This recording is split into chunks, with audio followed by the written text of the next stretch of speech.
Nifty bank और Nifty 50 के लिए 22 तारीख का बात करेंगे। पहले आप लोग देखो यहाँ पे एक्चुअली मार्केट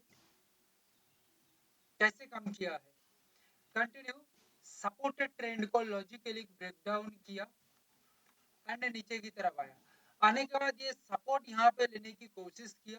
एक्चुअली ये सपोर्ट यहाँ से तैयार हुआ, ये सपोर्ट एरिया पे आके सपोर्ट बनाया और मार्केट उससे पहले ही कंटिन्यू साइडवे बना के चल रहा था और ये साइडवे के ऊपर फिर यहाँ से सपोर्ट बना के ऊपर की तरफ मूवमेंट किया।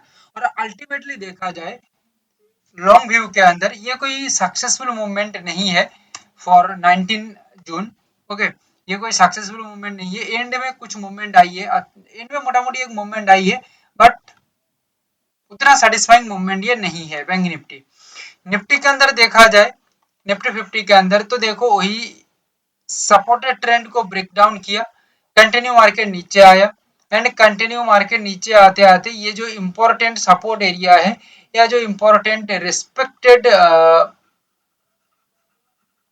प्रीवियस बॉटम एरिया है उसको सपोर्ट क्रिएट किया और आगे की तरफ मार्केट मूवमेंट रहा। बट एक ही बात कहूंगा, ये बाद में देखना बहुत ही आसान लग सकता है, बट एक्चुअली लाइव मार्केट में जब इसको देखोगे तब एक्चुअली आपको पता लगेगा कि यहाँ पे बहुत बड़ी प्रॉब्लम हुई है या बहुत बड़ी दिक्कत तैयार हुई है।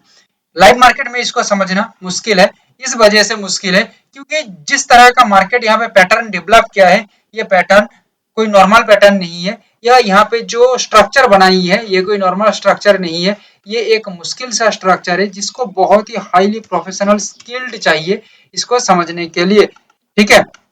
क्योंकि मार्केट एक स्पाइक मूवमेंट दिया है, लास्ट में जाके एक अपसाइड का मूवमेंट आई है, ठीक है। यहाँ पे बहुत लोग या तो बाई लकीली सक्सेस मिल गई है, बट पूरा प्योर सेटअप के साथ चलोगे यहाँ पे तो यहाँ पे फंस जाओगे, यहाँ पे सक्सेस नहीं आ सकता प्योर सेटअप के अनुसार, क्योंकि ये अनएक्सपेक्टेड मूव नहीं होगा, सेटअप कैच नहीं कर पाएगा, ठीक है।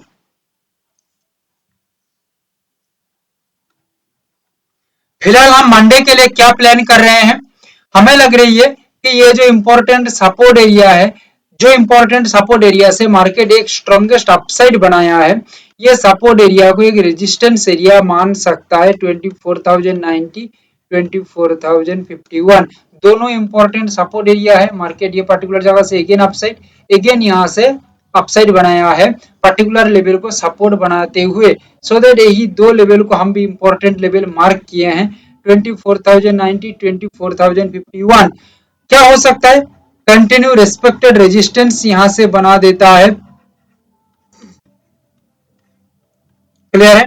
तो ये एक टॉप बन जाएगा और टॉप बनने के साथ साथ जो यहाँ पे न्यू सेलर्स हैं या जो एग्जिस्टिंग जो सेलर्स हैं वो यहाँ पे काम करेंगे, और यह देखिएगा न्यू हो या एग्जिस्टिंग सेलर्स हो एग्रेसिवली काम करेंगे बिकॉज ऑफ दैट टॉप बन गई है इस वजह से, और टॉप बनने के साथ साथ यहाँ पे एग्रेसिव मूवमेंट आएगी, ओके। और ये मूवमेंट कोई छोटा मोटा नहीं होगा, 23,974 23,935 तक निकल सकता है।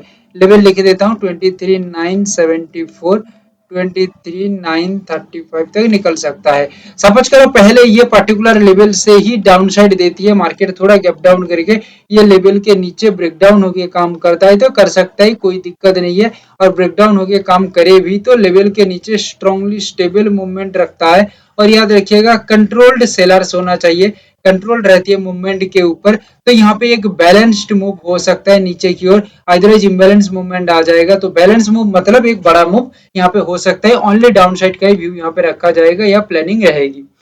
24,090 इसके ऊपर जाएगा तो मार्केट सिनेरियो के अंदर कुछ चेंजेस आ सकता है, otherwise total market scenario down side के ऊपर फिलहाल के लिए है। बैंक निफ्टी एक इंपॉर्टेंट एरिया बना के चल रही है। बैंक निफ्टी का इंपॉर्टेंट जो एरिया है देखो, इंपॉर्टेंट रेस्पेक्टेड रेजिस्टेंस और टॉप एरिया 57,925, ये important support area 57,805, respected support respected resistance बना देता है 57,925 या 57,805 पे, तो ये एक इम्पोर्टेंट टॉप बन जाएगा। ध्यान से रखिएगा, ये इम्पोर्टेंट टॉप बन गया और टॉप बनने के साथ साथ हाईली डिमांड क्रिएट हो जाएगा सेलर्स के अंदर और सेलर्स का मोटिव चेंज हो जाएगा यहाँ पे और बहुत ही एग्रेसिव या बड़ा मूव यहाँ पे करेगा। क्लियर। और ये मूवमेंट आगे बढ़ते हुए 57,565 57,445 तक निकल सकता है। ये सपोर्ट एरिया को मार्क कर देता हूँ 57,565 और 57,445, ये दो लेवल तक निकल सकती है। अगर सपोज करो बैंक निफ्टी इंडेक्स पहले ही 57,565 और 57,445 इसके नीचे काम करता है तो कर सकता है, कोई दिक्कत नहीं है, नो प्रॉब्लम। इसके नीचे आराम से मार्केट जाएगा, नो डाउट एक बड़ा मूवमेंट यहाँ पे देखा जा सकता है। ओनली 57,925 के ऊपर मार्केट कुछ मूवमेंट रखती है तो अलग सिनेरियो बन सकता है, थोड़ा सोचने लायक बन सकता है, ठीक है, या पूरा मोमेंटम चेंज हो सकता है। Otherwise total view point down के लिए रहेगी, वन वे डायरेक्शनल सोच रहेगी, नो डाउट। स्ट्रक्चर के अनुसार मार्केट काम करेगा तो यहाँ पे एक अच्छा रिजल्ट दिखने को मिल सकता है एज पर प्लानिंग। ट्रेड का रिकमेंडेशन नहीं है, ओनली अंडरस्टैंडिंग के लिए दे रहा हूँ, समझ बढ़ाने के लिए, आपका समझ बढ़ाने के लिए दे रहा हूँ।